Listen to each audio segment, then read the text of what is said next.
Okay, thanks. This is our last topic for today. That's gender studies. This used to be a much shorter topic in my lecture. I think maybe because of political issues and probably I think we just know a little bit more. It's taken on a little bit more breadth and depth. And I guess the essential question that I'm asking is there a difference between women and men who have aphasia? And so we can precede that by saying, well, is there a difference between men and women? And I don't think that that's a question. Obviously, they're different. Question is, are they different in terms of language? Are they different in terms of cognitive behaviors? And we tend to know some things about that, but let's see what we know and what we don't know and what we think we know. Let's start with something else, and that is, does the left brain function differently from the right brain? We know that structurally they're almost identical, not quite 100% identical, but 99.9% identical. But we tend to see that the left brain functions differently from the right brain. And I'm not going to read through all this because you can do that at least as well as I can, if not better. We know this from the way people, from disability, when the right brain is disabled or the left brain is disabled, we see different behaviors are disabled as well. We know it also from abilities, and we know it from normative studies. We talk about different behaviors, and kind of that's a left brain function, that's our right brain function. Okay. Words and language, that's perhaps the most serious thing for us. Our left brain function, and more imagery and symbolic stuff is going on in the right brain. The left brain tends to be more analytic, the right brain more non-analytic. Okay, it's kind of gets the gestalt of things. It's synthetic, I guess, is a better word for that. Excuse me. What about men versus women? Okay. Are men, and they're all, you can Google, jokes about this difference between men and women, and there are a million of them, and all of them have some of them are funny, some of them maybe not, but all of them have an element of truth in that men actually do seem, again, as a group, not individuals, but as a group, men seems to deal with issues differently than the way women deal with issues. There's this famous book from 20 or 30 years ago, Men Are From Mars, Women Are From Venus. They deal with tasks differently. Okay, and again, on an individual basis, you would never say that about a person, but if you have 100 women and 100 men who are randomly selected, then these types of behaviors might be seen. They might be seen. Okay. I'm going to show you one more slide, and again, I'm not belaboring this. You can spend as much time on this as you like. You can hit pause and you can read this and think about it. It doesn't have all that much relation to aphasia, as we're going to say, but we'll look in a second. Okay.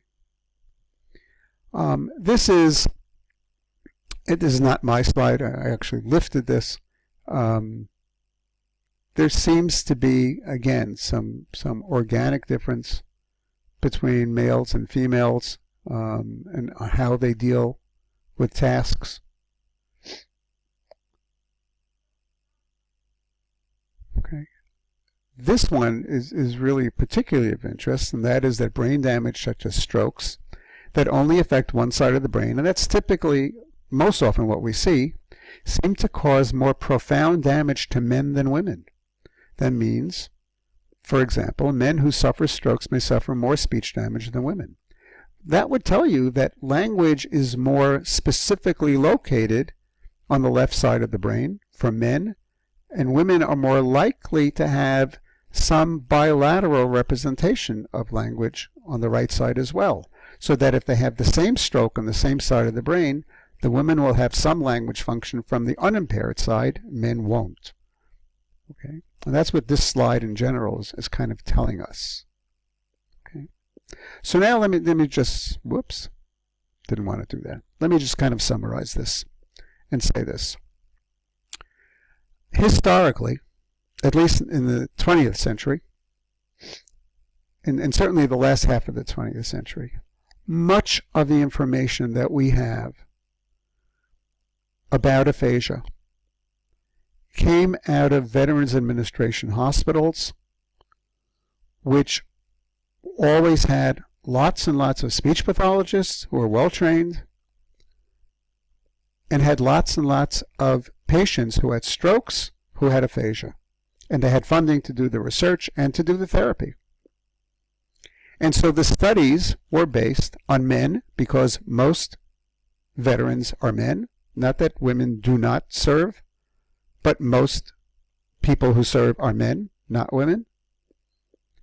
And to the degree that women might have been available for studies, they were excluded from studies because they were thought to be a contaminant, that there may be something different between men and women. So if you want to be able to derive a conclusion from the study without it being challenged as having a lack of homogeneity in the population, you would only report men. You wouldn't report women. You wouldn't include them in the study because there was a fear that they might be different, and then we're looking at a mixed bag. So let's just look at men. To my knowledge, and again, there's a limitation to my knowledge. To my knowledge, there are no studies of women and aphasia. It's not that frequent even that there are group studies of aphasia that include women and men together. There was a study about 10 years ago in one of the ASHA journals that was reported when they gave you a table and said who were the subjects. It had men and women there, and I wrote to the author. I didn't know, and I still don't know, but he had an email, and I said, wow, you included men and women. Based on what? Why did you do that? Do you know literature on this?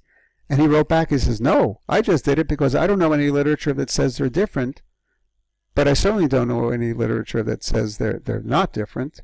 He says, do you?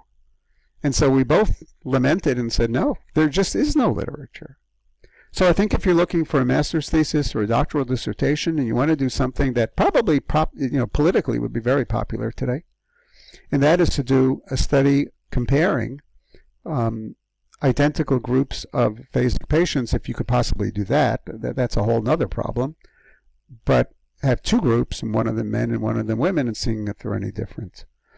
Nobody has done that. Nobody's looked at it. And again, and that's because we ignored women with aphasia, not for therapy. We never did that. But we didn't include them in the studies. What we know about aphasia is what we know about men with aphasia. Okay, it's only more recently, maybe in the last 10 or 20 years, that women are being included in the studies, but we don't really have evidence that they're the same, nor do we know that they're different. It's an unknown. Okay, we have finished today's class. I hope you've enjoyed it. What we're going to start next week is kind of an interesting topic, and that is, what's aphasia? Wow, we haven't discussed that yet, have we? So stay tuned. We'll be there. Take care. Bye-bye.